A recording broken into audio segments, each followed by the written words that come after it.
ನಮಸ್ತೆ ಕರ್ನಾಟಕ. ನಮ್ಮ ಜೀವನದಲ್ಲಿ ಕೊನೆ ತನಕ ಉಳಿಯುವಂಥದ್ದು ನೆನಪುಗಳು ಮಾತ್ರ. ಅದು ಸಿಹಿ ನೆನಪಿರ್ಬೋದು, ಕಹಿ ನೆನಪಿರ್ಬೋದು. ಇವತ್ತೊಂದು ಸಿಹಿಯಾದ ನೆನಪನ್ನ ಮೆಲುಕು ಹಾಕೋಣ. ಅದಕ್ಕೂ ಮುಂಚೆ ಯಾರೆಲ್ಲ ನನ್ನ ಚಾನಲ್ಗೆ ಸಬ್ಸ್ಕ್ರೈಬ್ ಮಾಡಲಿಲ್ವೋ ದಯವಿಟ್ಟು ಸಬ್ಸ್ಕ್ರೈಬ್ ಮಾಡಿ. ಈಗಲೂ ನನ್ನ ಜೀವನದಲ್ಲಿ ಮತ್ತೆ ಮತ್ತೆ ಮರುಕಳಿಸುವ ನೆನಪು ಅಂದರೆ ಅದು ನನ್ನ ಸ್ಕೂಲ್ ಲೈಫ್. ಎಷ್ಟು ಚಂದ ಅಲ್ವಾ ದಿನಗಳು.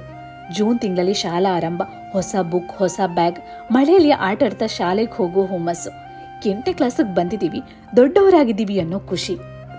ಹೊಸ ಸ್ನೇಹಿತರ ಆಗಮನ, ಶಿಕ್ಷಕರು ಹೇಗಿರ್ತಾರೆ ಅನ್ನೋ ಭಯ. ಹೀಗೆ ದಿನಗಳು ಕಳೀತಾ ಒಂದಷ್ಟು ಫ್ರೆಂಡ್ ಝೋನ್ಗಳು. ದಿನ ಟೈಮ್ ಟೇಬಲ್ ನೋಡಿ PT ಪೀರಿಯಡ್ ಯಾವಾಗ ಬರುತ್ತೆ ಅಂತ ಕಾಯೋ ಕ್ಷಣ. PT ಪೀರಿಯಡ್ಗೆ ಏನಾದರೂ ಬೇರೆ ಶಿಕ್ಷಕರು ಕ್ಲಾಸ್ ತಗೊಂಡ್ರೆ ಆಗೋ ಕೋಪ. ಅಯ್ಯೋ, ಎಕ್ಸಾಮ್ ಮುಗಿದು ಇನ್ನೇನು ಪೇಪರ್ ಕೊಡ್ತಾರೆ ಅಂದರೆ ಅಲ್ಲೂ ಭಯ.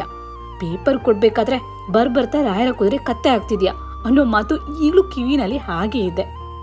ನಾನು ಗೌರ್ಮೆಂಟ್ ಸ್ಕೂಲಲ್ಲಿ ನಮಗೆ ಮಧ್ಯಾಹ್ನದ ಬಿಸಿ ಊಟಕ್ಕೆ ಸಾಲಾಗಿ ಕೂರುವಾಗ ಊಟ ಬಡಿಸೋ ಅಕ್ಕನ ಹತ್ರ, ಅಕ್ಕ ಸ್ವಲ್ಪ ತರಕಾರಿ ಹಾಕಿ ಅಂತ ಕೇಳೋದು. ಆಹಾ, ಎಂಥ ನೆನಪು.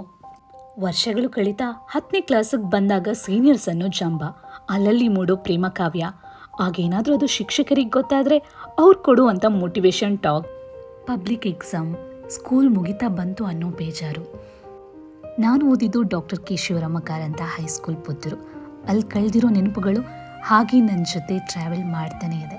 ಮತ್ತೆ ಅನಿಸುತ್ತೆ ಯಾಕೆ ಆ ದಿನಗಳು ವಾಪಸ್ ಬರಬಾರ್ದು ಅಂತ. ಮತ್ತೆ ಹೊಸ ವಿಷಯದ ಮೂಲಕ ಸಿಗೋಣ. ಅಲ್ಲಿವರೆಗೂ ನನ್ನ ಚಾನಲ್ನ ಸಬ್ಸ್ಕ್ರೈಬ್ ಮಾಡೋದನ್ನ ಮರಿಬೇಡಿ. ನಮಸ್ಕಾರ.